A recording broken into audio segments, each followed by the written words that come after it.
say different thing every time. Anyway, when the slaves were getting ready to go out on the underground, they would hang a quilt on the fence or a door with this pattern. And this pattern is called a monkey wrench. And it said to the slaves, "Get your belongings together. We'll be going out with the conductor soon." They would leave that up for a little while, and then they would take it down, a few days maybe, and they'd put this one up. This one is called the drunkard's path. It said, "We will follow the drunkard's path. It will make it difficult for slave catchers to catch us." And also slaves believed that evil spirits traveled in a straight line. This is the bear's paw. We will follow bear tracks. You will find food, berries, honey, and maybe a place to stay during the day, except bear caves you wouldn't want to stay in, but that's what they did. This one is called the flying geese, and it said, "We will follow the dark geese." And when this one was hung on the fence or line, they hung it with the dark geese facing north. Occasionally it would be faced west. That's the direction they needed to go. And they recognized the North Star. So, and they traveled at night. Elementary school. Yes. So all of these were hung at the slave quarters. This one was not. This one is the log cabin.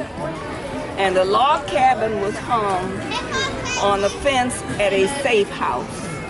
Now there were many safe houses along the way, and the people at the safe house was either white or black abolitionists, and they would provide a place for the slaves to stay during the day and find food and rest.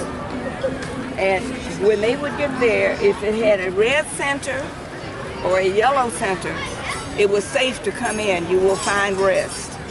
But if it had a dark center, navy blue, black, brown, slave catchers are out and about, don't stop, and they would hide. Now the term Underground Railroad is relatively new. It came with the advent of the train. But slaves who came over here 1620, and they came as Africans, not as slaves. They were made slaves after they got here. They,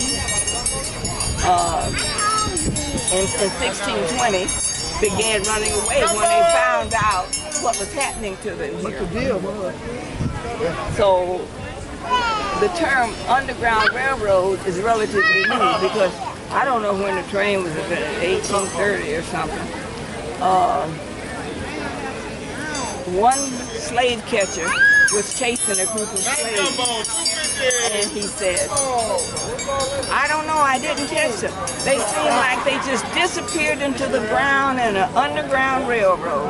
Now the name stuck, and that's when the advent of the term Underground Railroad came along. Prior to that, they were runaway slaves trying to get to freedom. And that's primarily the story of the Underground. And that book that this is based on is called Hidden in Plain View by Jacqueline Tobin and Raymond Dubard. Have you ever been to the church that we have right here in Detroit down in Greektown? Oh yeah, Second Baptist. Yeah. Oh yeah. Yeah, I've been there. I'm a member of the Hartford group. Okay. Of what?